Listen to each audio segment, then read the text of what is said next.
Hello friends, आज की इस वीडियो में हम बात करने वाले हैं लेबर लॉ सेकंड से रिलेटेड एमसीक्यू के बारे में।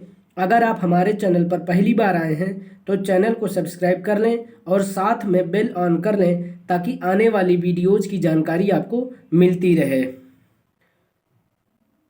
आप लोग अपनी तैयारी कंटिन्यू करते रहें, लापरवाही बिल्कुल ना बरतें। जो पेपर्स पढ़ चुके हैं उनको बीच बीच में आप रिवाइज करते रहें और जो पेपर कंटिन्यू चल रहा है इसकी तैयारी आप डेली के डेली करते रहें। ठीक है, तो वीडियो में हमारे साथ अंत तक बने रहिएगा और इस वीडियो को आप अपने फ्रेंड्स के बीच ज़्यादा से ज़्यादा शेयर करें ताकि आपके साथ साथ आपके फ्रेंड्स लोग भी अपने एग्ज़ाम की तैयारी कर सकें। ठीक है, तो चलिए वीडियो में हमारे साथ अंत तक बने रहिएगा। बात करते हैं एमसीक्यू की। क्वेश्चन नंबर पहला कहता है कि सामान्य रूप से किसी संस्था के कर्मचारियों को एक लेखा वर्ष में न्यूनतम कितना बोनस दिया जाता है।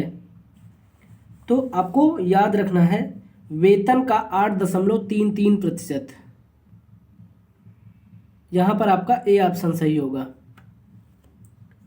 क्वेश्चन नंबर दूसरा क्या कहता है कि बोनस भुगतान अधिनियम 1965 को अन्य किस नाम से जाना जाता है।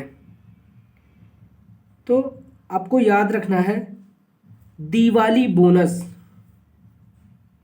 दिवाली बोनस ए ऑप्शन बिल्कुल सही होगा आपका। आगे बात करते हैं। क्वेश्चन नंबर तीसरा क्या कहता है कि बोनस के लिए पात्रता मतलब बोनस भुगतान अधिनियम 1965 की किस धारा में वर्णित है। तो आपको याद रखना है धारा 8। बी ऑप्शन बिल्कुल सही होगा आपका। चलिए आगे बात करते हैं क्वेश्चन नंबर 4 की। क्वेश्चन नंबर 4 कहता है कि बोनस भुगतान अधिनियम कब पारित हुआ। तो आपको याद रखना है 1965 ईस्वी में बोनस भुगतान अधिनियम कब पारित हुआ। 1965 ईस्वी में, याद रखिएगा। क्वेश्चन नंबर 5 क्या कहता है कि बोनस भुगतान अधिनियम के उपबंधों के अनुसार हर कर्मकार अपने नियोजक से लेखा वर्ष में बोनस पाने का अधिकारी होगा जब, याद रखिएगा, जब उसने लेखा वर्ष में 30 दिन कार्य किया हो तब। समझ गए? तो यहां पर आपका डी ऑप्शन सही होगा। जब उसने लेखा वर्ष में 30 दिन कार्य किया हो। ओके। क्वेश्चन नंबर 6 क्या कहता है कि जुलाई 1917 में पहली बार किस संस्था या फैक्ट्री द्वारा बोनस दिया गया। तो आपको याद रखना है सूती वस्त्र उद्योग द्वारा। सूती वस्त्र उद्योग द्वारा पहली बार बोनस दिया गया। क्वेश्चन नंबर 7 क्या कहता है। क्वेश्चन नंबर 7 कहता है कि जुलाई 1917 में पहली बार दिए गए बोनस को किस उपनाम से जाना गया। तो आपको उपनाम बताना है। ठीक है, तो आपको याद रखना है युद्ध बोनस कहा गया है। क्या कहा गया है? युद्ध बोनस। क्वेश्चन नंबर 8 क्या कहता है कि उपलब्ध अधिशेष वर्ष संगणना के बारे में प्रावधान बोनस भुगतान अधिनियम 1965 की किस धारा में किया गया है। तो आपको याद रखना है धारा 5 में किया गया है। धारा 5 में किया गया है। क्वेश्चन नंबर 9 क्या कहता है कि बोनस आयोग का गठन दिए गए विकल्पों में से किसके द्वारा किया गया। तो आपको याद रखना है M.R. मेहर द्वारा। किसके किसके द्वारा? सिर्फ M.R. मेहर द्वारा। समझ गए? तो यहां पर ए ऑप्शन आपका बिल्कुल सही होगा, याद रखिएगा। चलिए आगे बात करते हैं। क्वेश्चन नंबर 10 क्या कहता है कि बोनस भुगतान अधिनियम 1965 ऐसे कारखानों संस्थानों में लागू होगा जहां कर्मकारों की संख्या की न्यूनतम संख्या होगी।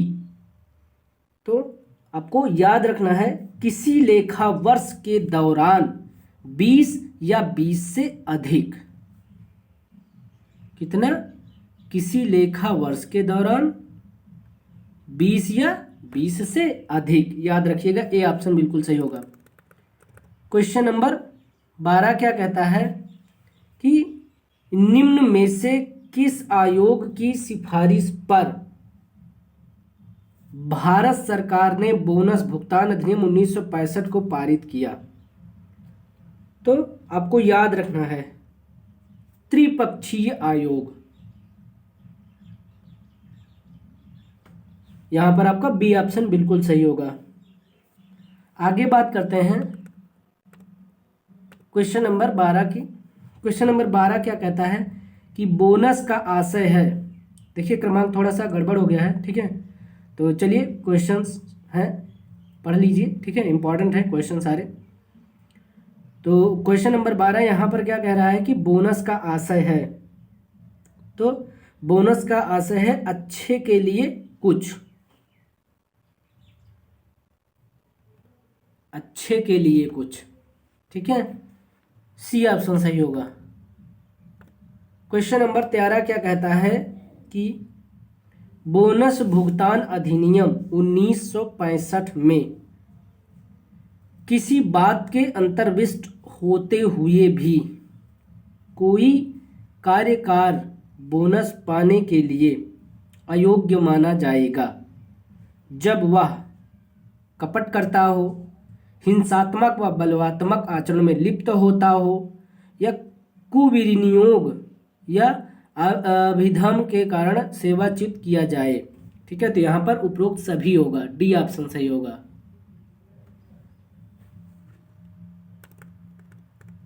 क्वेश्चन नंबर 14 कहता है कि त्रिपक्षीय आयोग ने बोनस से संबंधित अपना प्रस्ताव कब भारत सरकार के समक्ष प्रस्तुत किया? तो आपको याद रखना है 24 जनवरी 1964 ईस्वी को। 24 जनवरी 1964 ईस्वी को, मतलब ए ऑप्शन बिल्कुल सही होगा, 24 जनवरी 1964 ईस्वी को, ठीक है। क्वेश्चन नंबर 15 क्या कहता है कि बोनस भुगतान अधिनियम 1965 की धारा 27 के अनुसार अधिनिर्णय का तात्पर्य है।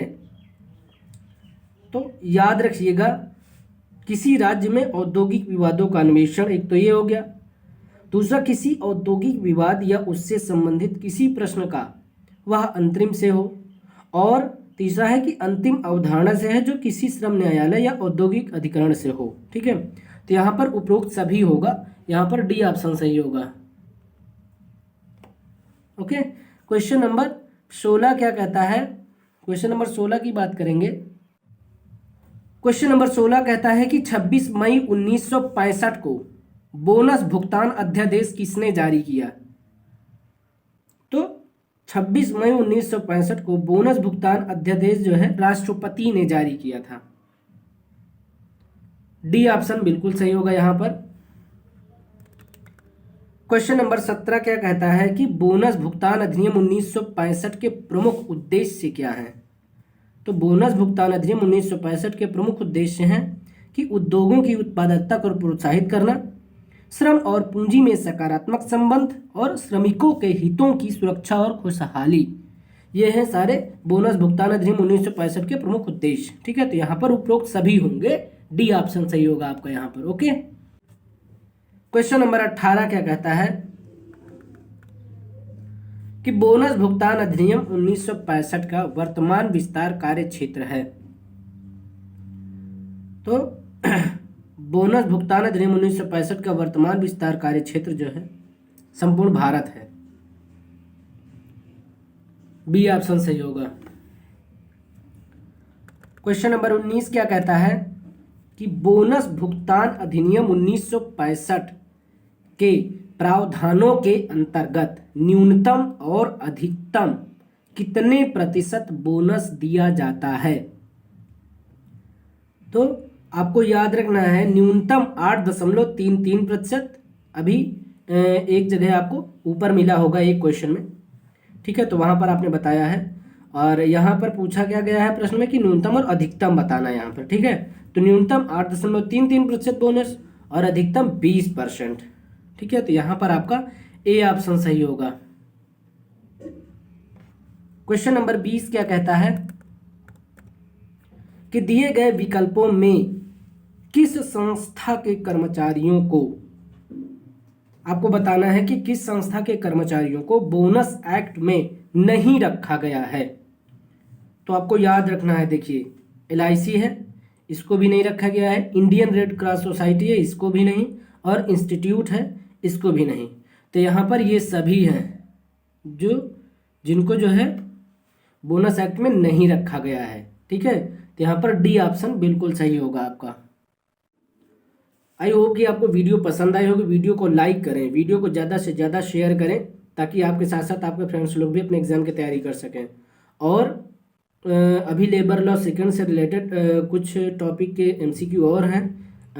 अगर आप लोगों को चाहिए तो आप लोग कमेंट में आप बता सकते हैं, ठीक है, और आपको वीडियो ज़रूर मिलेगा।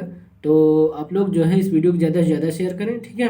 और चैनल पर नए हैं, अभी तक सब्सक्राइब नहीं किया चैनल को, तो सब्सक्राइब कर लें और साथ में बेल ऑन कर लें, ताकि आने वाली वीडियोज़ की जानकारी आपको मिलती रहे। तो चलिए इन क्वेश्चंस को आप तैयार करिए। अब हम आपसे नेक्स्ट वीडियो मिलेंगे। बहुत बहुत धन्यवाद दोस्तों।